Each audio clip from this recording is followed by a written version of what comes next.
los 5 congresos que yo he estado, 5 congresos, este es el peor. Pero además has investigado históricamente el resto. Sí. También sí. dirías que es el peor. Yo diría que es el peor. En 200 años.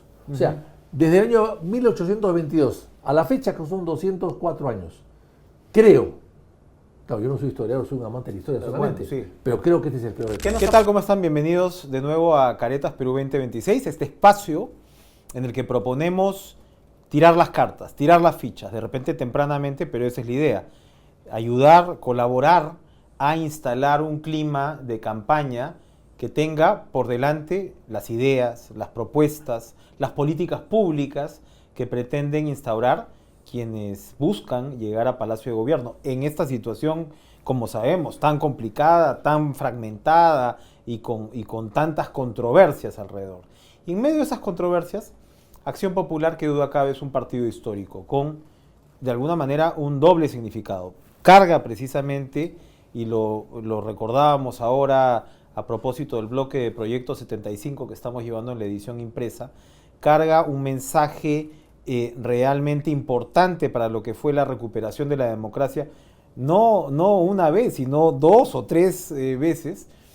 Y claro, tiene a figuras como Fernando Belaúnde, como Valentín Paniagua, que significaron tanto para esa democracia, pero de ahí viene probablemente el segundo significado, que es la actualidad de Acción Popular, sobre todo por el lado del Congreso de la República. Muchos de los congresistas identificados como niños han sin duda mancillado el nombre del partido, lo han debilitado. Y claro, antes seguramente de proponer una candidatura, Acción Popular tiene que hacer el trabajo de recuperar el partido, que es la primera pregunta que le vamos a hacer a Víctor Andrés García Belaúnde, ex congresista de la República, además por supuesto de insigne historiador. Él dirá que un poco, digamos, aficionado, pero no lo está, ya tiene varios libros en su haber, y justo conversábamos de la historia tan rica. Víctor Andrés, gracias por estar con nosotros de Acción Popular. ¿Qué tal? Un placer estar acá. Que lo primero es, ¿el partido está recuperado? A ver, yo creo que el partido nunca ha estado mal, digamos, ¿no? Ha tenido vaivenes, ha tenido épocas mejores que otras. Pero el tema de los niños no lo ha afectado mucho. ¿Por qué?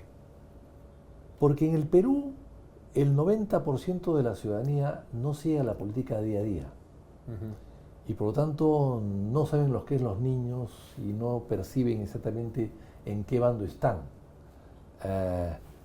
En el Perú la gente tiene muchos problemas y la política es evidentemente un tema. Pero el Congreso es un imán de rechazo y allí los niños cumplen pues un papel. Sí. ¿No? O sea, pero no afecta directamente al partido, sino más afecta al Congreso. ¿Crees que la marca está por encima, por decirlo Yo creo que, de manera muy simple?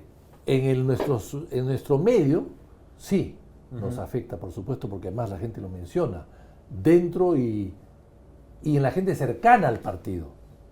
Pero la gran masa no percibe esos detalles que nosotros conocemos. Yo viajo por todo el Perú y camino por las calles. Y nadie me ha hablado de los niños, curiosamente. Pero entonces, ¿qué significó el fenómeno de los niños? Que claro, que como tú dices, Muy puede malo. ser algo. ¿Qué significó? ¿Qué pasó? ¿Por qué se dio? ¿Por qué no hubieron los filtros que se requerían para bloquear la entrada? Porque precisamente, perdóname, si los niños llegaron, fue por la marca de Acción Popular. Sí, exactamente. Eso es lo peor. Que han llegado no por ellos, porque nadie Por ha supuesto. conocido, sino porque estaban en el número 1 de las listas de cada departamento, de cada región. ¿Quién los puso en número 1? Bueno, es algo que... ¿Quién los puso? ¿Johnny Lescano, que era el candidato en ese Bueno, entonces? Johnny Lescano evidentemente tuvo algún tipo de influencia, pero no creo que todas. No creo que... Él puede haber puesto a los del sur, a los de Puno, quizás alguien más, pero no creo que haya puesto a Darwin Espinosa, por ejemplo, que es del norte, ¿no? No. Ahí fue otras circunstancias y otros dirigentes, pero estos han tenido sus padrinos, ¿no? ¿Están ubicados esos que padrinos? los han Sí, yo creo que sí. Y no los voy a decir acá porque eso es un tema interno. Pero han tenido algunos padrinos que los han colocado. Por ejemplo, el Darwin Espinosa, que es el peor de los niños, el padre de los niños, Así es. el inspirador de los niños, El gran niño, el sí. promotor de los Sí. niños, en fin, cualquier adjetivo nos quedamos cortos. Ese señor no ganó las elecciones en Ancash. Y en Huaraz las perdió, pero logró que en Lima alguien Imagina. le anule una mesa en Huaraz, porque él es de Ancash, y con esa anulación de esa mesa automáticamente pasó al número 1 y estaba atrás. Y los número 1 generalmente son los que tienen mayor votación. Y vaya que es un cara dura, ¿no? Y bueno, es de lo peor. Ya había sido expulsado del partido 2 veces. Ahora ha sido una tercera vez. A la tercera va la vencida. Ya había sido expulsado, o sea, se le conocía, nosotros lo conocíamos quién era perfectamente bien, era un tipo impresentable. Sin embargo, pasó, bueno, ahora, una cosa muy grave. Pero en fin, pero todo eso se ha podido dar porque el jurado durante varios años no reconoció a las dirigencias de Acción Popular. El señor Patrón, que acaba de salir del jurado, que no está por suerte, es uno de los culpables, que le echó la mira a Acción Popular y que durante 5 o 6 años no reconoció a nadie del partido, a ninguna dirigencia, ni siquiera el tesorero. Y al final nos pedían que rindamos cuentas del dinero del partido, pero si no había ni tesorero. Claro. Ahora, digamos, superado, ¿no? Ese trance que se supera, va el tema de la candidatura presidencial. Tú vas a pelear la candidatura presidencial, porque Alfredo Barnechea ya se lanzó, él dice que él es... Yo no quiero pelearme con nadie. Vas a competir, pero vas a competir. Yo no me voy a pelear con nadie. Yo no me voy a pelear en mi partido para ser candidato a nada. Si el partido quiere y desea y cree que yo soy un buen candidato, estoy a la disposición del partido como he estado siempre. Yo ya fui candidato a la presidencia del año 2000 contra la de Fujimori. Sí. Y me trajeron del extranjero para ser candidato. Y hice una campaña muy esforzada, con todas las energías que podía tener en ese momento. Y hicimos un papel decoroso, honroso. Bueno, pues, si Acción Popular cree que esta vez, como lo fui el año 2000, puedo ser útil para el partido, tendrá que en mí un gran colaborador y un gran entusiasta. Va a haber primarias, ¿esto cómo va a ser? ¿Cuándo va a ser? Bueno, va a haber primarias y ahí van a ser los candidatos inscritos y ahí van a participar. Y por supuesto, no hay candidatos ni naturales ni únicos en Acción Popular, por suerte. Como dice Barnechea, porque yo entiendo que él más o menos... Bueno, pero tendrá que competir. De acuerdo. Porque ya más no sería la primera vez que compita, ya lo he hecho antes. Ahora, imaginémonos a Vitocho candidato. ¿Cómo se para en la cancha Vitocho candidato? Bueno, yo no puedo... Yo creo que tengo tantos años en la política que soy conocido, digamos. No, eso está claro, pero... Entonces, no puedo fingir, no voy a cambiar. No voy a volverme nada de lo que ya soy. Y además, se vería mal. Se vería mal. Es encomiable la honestidad en ese sentido, digamos que no vas a ponerte a bailar seguramente no va a salir pues calato o enseñar pues mi cabello o sacar la lengua o chupar un caramelo. No puedes, o sea, suerte que ya no hay tanto perreo como antes, empezar pero igual de repente salir igual con tendrías que ayudar a los viejitos, pero vas a tener que a cargar a niños. Pero vas a tener que hacer TikToks, vas a tener que adaptarte a todas las... Pero igual dentro de mis cualidades, está bien, ¿no? Y dentro de mi manera de ser y dentro de mi conducta y dentro de lo que he sido siempre. No voy a inventar un nuevo Vitocho a mi edad. Así que los que quieran hacerle media training a Vitocho García Belaúnde estén advertidos de cuál va a ser el alumno que les va a tocar. Pero, a lo que voy es, ¿cuál va a ser el mensaje? ¿Cuál es el mensaje en esos TikToks? ¿Cuáles esos mensajes en esos viajes? ¿Cuál va a ser el mensaje central? El mensaje es sacar al país de la profunda crisis moral que tiene. Crisis moral, crisis de infraestructura, crisis en la salud, en la educación, en la vivienda, el caos en el que vive el país y por supuesto en la seguridad, que es fundamental. Entonces lo que hay que hacer es proponer, mire, el tema es muy simple, bueno, que es muy complejo, pero la respuesta es muy simple en todo caso, solamente la respuesta. La corrupción ha hecho metástasis en el Perú por la abundancia, la histórica y la cronológica impunidad que existe en el país, que hay que cambiar. Es un tema que hay que cambiar. Hay que hacer una revolución moral del país. Si tú no castigas a los culpables, bueno, habrá cada día más culpables. O sea, no podemos imponer autoridad y perseguir a los delincuentes cuando no los castigamos a ellos también, cuando no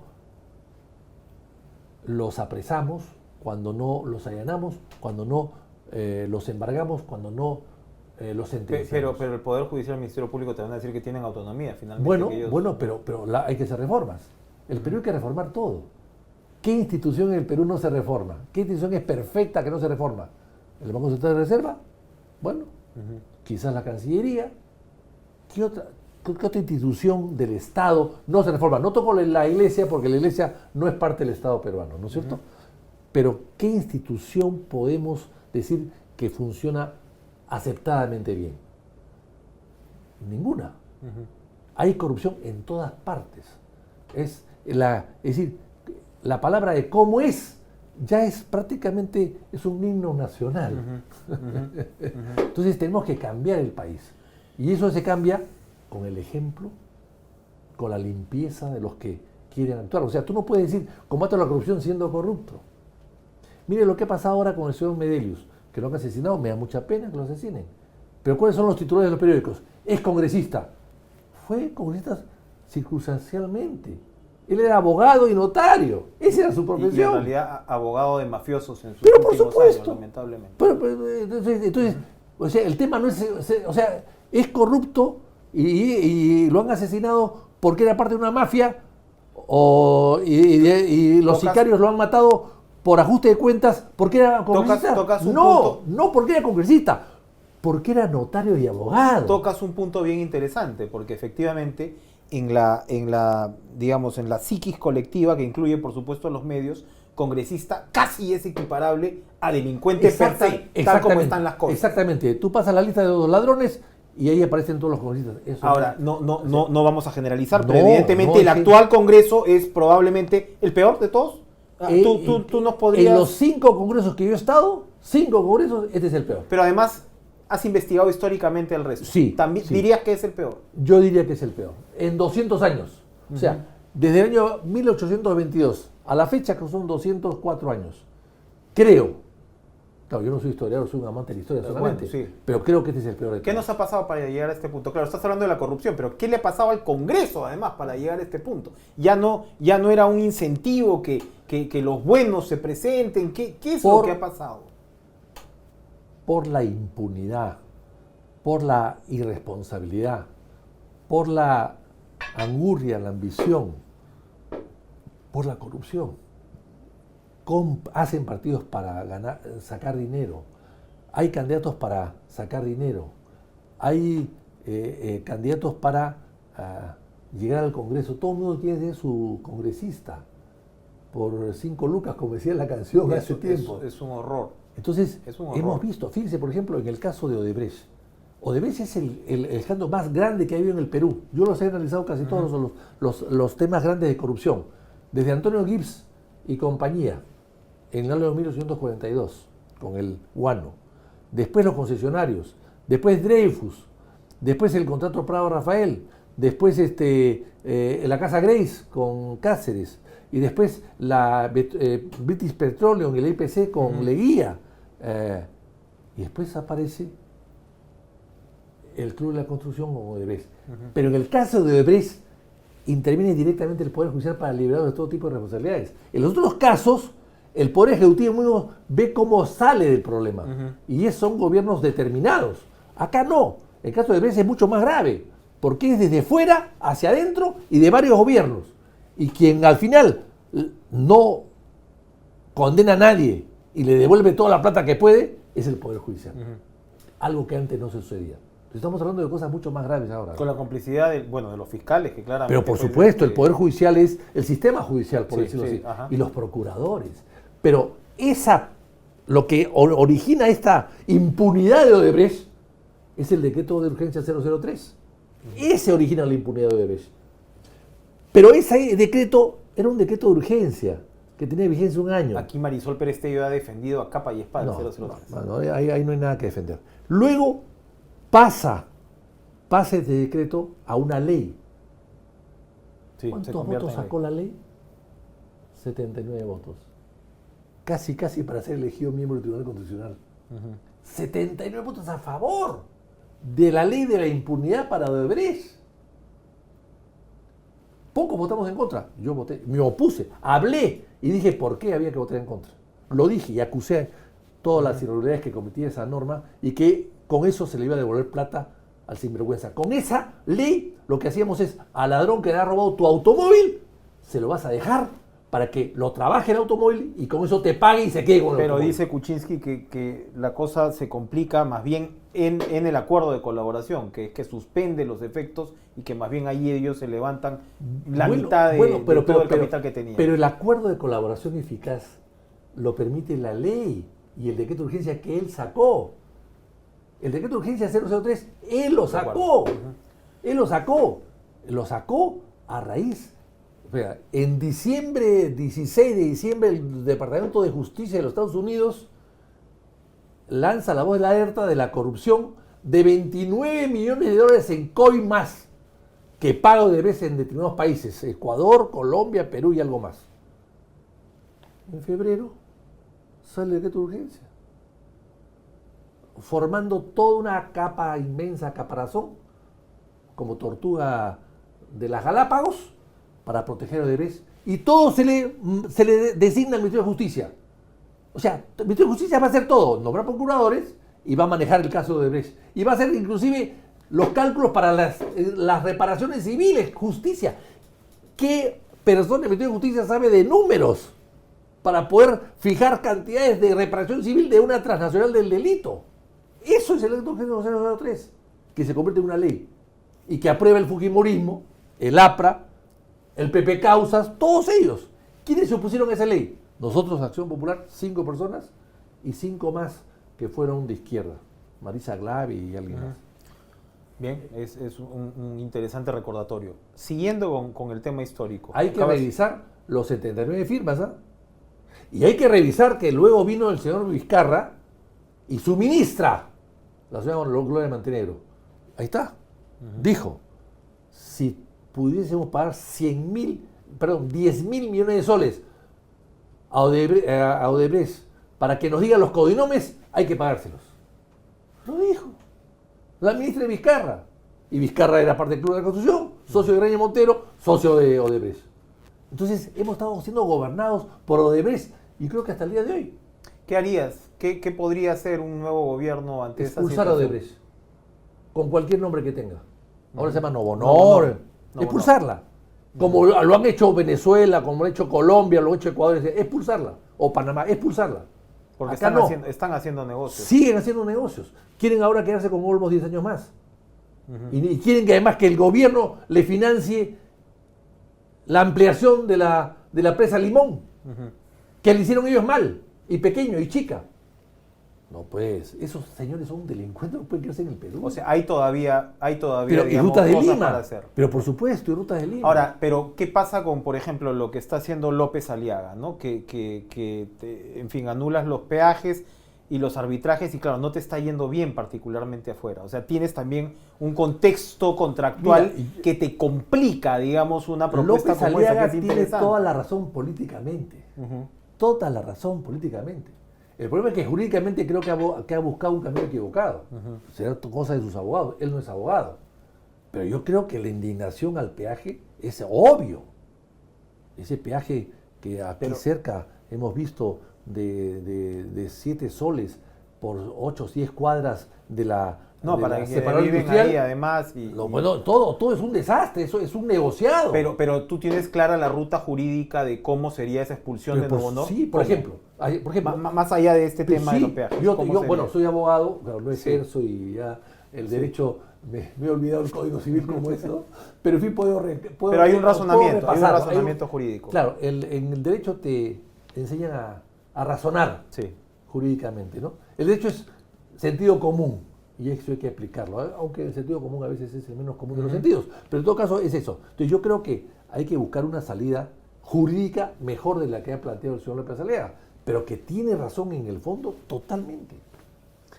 Bueno, ahora con lo que estamos viendo, digamos, con este cambio de reglas de juego y de ciertas posturas más agresivas, por ejemplo, por parte de Trump, uno comienza a pensar de que de repente o sea, los miramientos excesivos pueden de alguna manera a mí Trump no me cambiar. gusta. Nunca me gusta, me parece un matón de de Nueva York. Sí, tal cual. A mí no me gusta, pero hay cosas que tienen la razón. Por ejemplo, el tema de... Él es un empresario. Él piensa como empresario, no piensa como político. Entonces él dice, el dinero hay que emplearlo bien. Claro, ese empresario él sabe que como empresario emplea el dinero mal y quiebra. Entonces está manejando su país como una empresa, no como una... Que ya sabemos que eso entraña también riesgos, ¿no? Pero por supuesto que sí, eso le va a causar después un problema. Eso lo va a aislar del mundo. Y al final sus socios van a dejar de ser sus socios, sus aliados. Bueno, eso era el problema de ellos. Pero en el fondo tiene algunas cosas razón. La expulsión de la gente que entra ilegalmente a su país. En el Perú deberíamos hacerlo hace mucho tiempo. O sea, también habría que expulsar a los venezolanos. Ilegales, sí. A los ilegales. Pero por supuesto que sí. O sea, quien entra a tu casa por la puerta, por el muro de atrás, pues tienes que votarlo. Ese es evidente. Ahora no significa que sean delincuentes, pero tienes que votarlos. Han entrado ilegalmente. El hecho de ahora, pero no expulsarías a los que están legales. No, de ninguna manera. Pero aportan incluso a la economía. Pero por supuesto que sí, hay venezolanos muy valiosos, muy valiosos. Y me parece mal que no le den facilidades para ejercer su profesión. Me parece mal que la SUNEDO o que el Ministerio de Salud, una serie de instituciones, no le den permiso para trabajar a los médicos. O no den permiso para trabajar a los ingenieros, a los arquitectos. Eso sí me parece mal. Ahí hay que ayudarlos. Pero a los que han entrado por la ventana y que asaltan, hay que votar. De hecho, vinculas el tema de esta parte de la migración venezolana complicada, vinculada a la inseguridad. ¿Qué hacer? Porque si una preocupación es la corrupción, la otra cara de esa moneda es la inseguridad. ¿Qué es lo que tendría que hacer un próximo gobierno al respecto? Bueno, yo creo que se hizo muy mal en unir las tres policías. Hoy día la policía que tenemos es inferior a la Guardia Civil de aquella época. Eso es bien interesante porque es un argumento que suele salir también de boca de policías experimentados. Pero Vitocho, por el otro lado hay quienes dirán, oye, superen, lo ha sido hace 30, 40 años. ¿Por qué sigue siendo relevante? ¿Por qué? Porque hemos empeorado. La pregunta es, ¿el presupuesto de la policía ha crecido? Sí. ¿El Ministerio del Interior ha crecido? Sí. ¿Hay un solo ministro, hay un solo jefe de la policía? ¿Ya no hay tres clubs de la Republicana, de la PIP y de la Guardia Civil? Sí, hay un solo club. Hay un solo hospital. Todo eso está perfecto. Pero ¿por qué hemos aumentado la delincuencia? ¿Por qué hay más inseguridad en la calle? ¿Por qué ya nadie confía en nadie? ¿Por qué han aumentado las extorsiones, los asaltos, los robos? Y por algo tenías una PIP, que era una policía de investigaciones. Es evidente que la investigación ha perdido terreno. La policía no investiga. Y ahora hay serenazgo, que no había en esa época, que es otra fuerza policial casi, o semipolicial, o policía municipal, el serenazgo. Y, o sea, hoy día pagamos impuestos para que haya policías. Hoy día pagamos al guachimán de la esquina para que te cuide la casa, la cuadra de tu casa. Hoy día pagamos a un guardián en tu edificio para que no suban a tu edificio si es tu oficina. Hoy día pagamos todo. O sea, nos cuesta, vas a un centro comercial y tienes que pagar al policía que está ahí para que te cuide el auto. Entonces, estamos hablando de que todo se paga. Y la seguridad no ha mejorado, sino ha empeorado. Entonces hay que cambiar las cosas. En Estados Unidos, por ejemplo, ellos se quejan de que las elecciones siempre traen problemas y a veces no son claras. Y Trump inclusive se quejó de que había perdido las elecciones anteriores. Pero ¿por qué no cambia el sistema? Porque funciona. Porque funciona. En el Perú no funciona el nuevo sistema. Ergo, cuando no funcionan las cosas, se cambian. Así de simple. Para ir redondeando, algunas preguntas que tienen que ver con el perfil. Tú, por supuesto, eras lo que hemos dicho al principio, pero eres también empresario. ¿Te consideras un empresario exitoso? Sí. ¿Ha sido muy difícil hacer empresa para ti? Por supuesto. ¿Cuáles son los principales problemas que has enfrentado? Las municipalidades, la SUNAT, la SUNAFIL, la ATU, la SUTRAN. Todos son problemas. Pero ¿no crees en las regulaciones? Sí, pero son exageradas. Por ejemplo, en el Perú, te pongo un caso muy simple. En el Perú, tú andas a una velocidad de 81 kilómetros por hora, cuando dicen 80, andas a 81, 82. Multa, 2.500 soles, que son $500, $600. ¿Cuánto vale esa multa en Europa? 50 euros. 50 euros. Y bueno, y esa es una... Y el sueldo mínimo en Europa es 3.000 euros. Y perdóname, acá es 200 y euros. es una invitación a la corrupción eso, Pero, obviamente, es el mayor incentivo que puedes tener, ¿no? Al final es, oiga jefe, ¿cómo es? Oiga jefe, ¿cómo es? Ahora, pero no hay... Ahora, una cosa, peor. ¿Y en el Perú por qué no hay jueces de tránsito? O sea, ¿a quién reclamas? ¿A quién reclamas? No hay jueces de tránsito. En cualquier parte del mundo, tú tienes un juez de tránsito que puedes reclamar la sanción que te ha puesto y la puedes ganar. Aquí no hay jueces de tránsito. Yo planteé un proyecto de ley para que haya jueces de tránsito. Me lo cambiaron, por supuesto, en el Congreso, qué sé yo. Y al final decidieron que los jueces de tránsito iban a nombrarlos a la Corte Suprema. Han pasado 10 años y no lo han hecho. Falta de presupuesto. ¿Y todas las multas? ¿Dónde se van las multas? ¿Quién las paga? ¿Dónde se van? O sea, el Perú es un país irracional. Ese es el problema. Acá están, tengo unos amigos que han tenido una empresa de muchos años.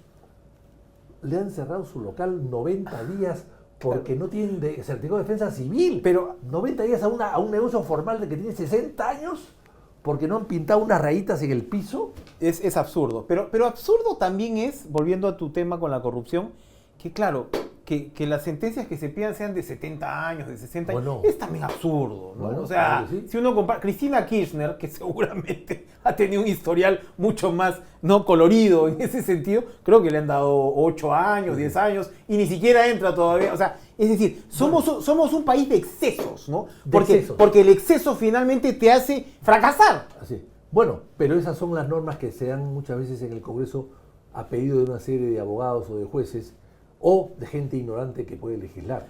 Entonces, en el Perú todos creen, oiga, faltan leyes.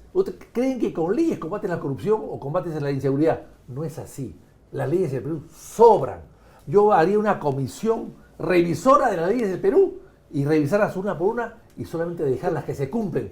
Porque la mitad no se cumple. Eso trató de hacer en un momento Santiago Fujimori, ¿no? Sí, creo que se quedó eso en el camino, pero era loable el propósito. Pero no terminó el trabajo. Tu experiencia ha sido en política, sobre todo parlamentaria, pero fuiste secretario de Fernando Belaúnde, de tu tío. 5 años, en el Estado del Poder Ejecutivo 5 años. ¿Cómo conjugas eso? O sea, es decir, ¿cómo te sirvió esa experiencia para ver lo que es el funcionamiento del Ejecutivo y cómo la aplicarías hoy? Yo fui 5 años secretario de Relaciones Públicas y estuve a la mano a los ministros de Estado durante 5 años, que fueron 70 más o menos, 60, 70 ministros que pasaron por mi secretaría, por decirlo de alguna manera. Yo era secretario de Relaciones Públicas y ellos dependían un poco de mí para las agendas, para las normas, la redacción y a veces el seguimiento, etc. O sea que tenía contacto con todos ellos, que además era un gabinete donde tuvo grandes ministros, ¿no?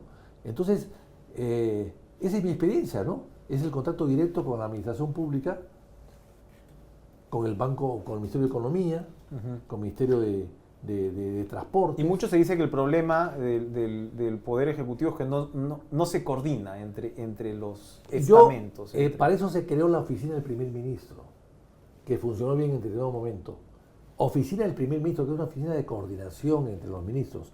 Después han ido cambiando la ley y ahora es casi un ministerio múltiple, porque es un cajón desastre. Todos los ministerios que tienen oficinas que no les gusta, vayan a la PCM. Claro. Entonces se ha vuelto un cajón desastre. Entonces tú abres el cajón y tienes pedacitos de tela. Cuando era sencillamente el ministro coordinador, el gran ministro coordinador. ¿Qué cosa puede coordinar? Claro. Es un cajón desastre. Pero ni un sastre puede ser un desastre. Ni un sastre puede ser un terno. El premier Adriansen está en la cumbre de inteligencia artificial. De repente toma algunas ideas ahí en Francia. Ojalá que la inteligencia en él no sea artificial. Para terminar, ¿estás preparando algún libro?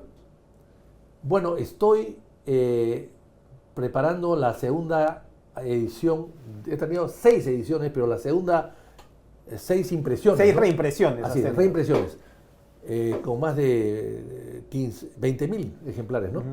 Pero ahora estoy preparando la segunda edición corregida, aumentada. Entonces voy a pasar un libro de 660 páginas a 800. ¿De cuál libro? Dile, por favor. De La Expediente de Prado.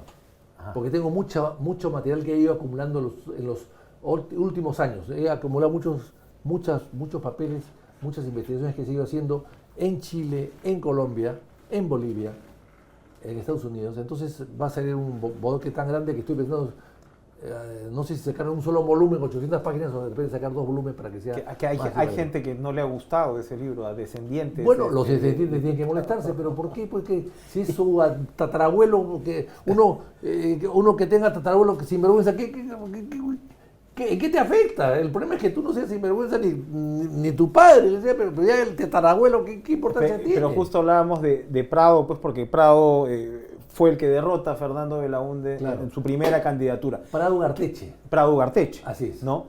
¿Qué es lo que te provoca el personaje después de haberte sumergido? No, una cosa es el general Prado, el Prado Marino Prado, desertor de la Guerra del Pacífico y traidor, chileno. Perdóname, me estoy confundiendo de los Prados. Son dos cosas diferentes. Ese es el padre. Sí. El padre. Y otra cosa es el hijo. Sí, Prado Ugarte. Mucho menor, muy niño, que nació cuando Prado era viejo, tenía 65 años cuando nace este señor, y que es presidente del Perú 60 años después. Es diferente. Prado el Viejo, lo que tú sostienes es que es un falso héroe, un falso valor. Es un impostor. Es un impostor. Es un impostor. Y es un traidor a la patria. Porque sus minas de carbón en Chile alimentaban a las naves chilenas que atacaban el Callao, que atacaban Lima, que desembarcaron a todo el ejército chileno en el Perú. Sus minas de carbón le dieron carbón a esas naves. Y ese negocio de carbón allá, que no fue tocado, además contribuía a sostener la guerra de Chile contra el Perú. O sea, tenía cuotas, ¿no? Se llama, en fin, impuestos de guerra que pagaba el gobierno chileno, y eran impuestos de guerra para facilitar o fortalecer la armada o los soldados chilenos que invadieron el Perú. Eso para mí es traición. El Perú ha sido una larga, y esta sí es la del remate, el Perú ha sido porque tienes que irte a comisión política, entiendo además, el Perú ha sido una larga, la historia del Perú ha sido, digamos, el autoritarismo y la dictadura ha sido una constante.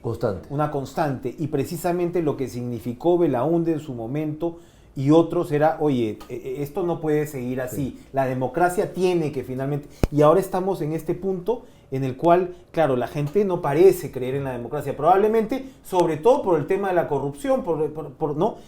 ¿Tú crees que la democracia puede, y tú has sido, no solamente, o sea, te opusiste a Fujimori en su momento, en las épocas del autogolpe, en fin, o sea... a Prado, me puse a Velasco, en fin, y perseguía a toda eres la corrupción. Un demócrata, a algunos les caerás bien, a otros les caerás mal, de repente has sido muy incisivo con unos, etcétera, etcétera.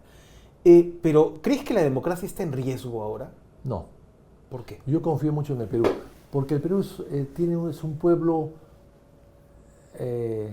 tranquilo, es un pueblo que vive de la esperanza, es un pueblo con fe en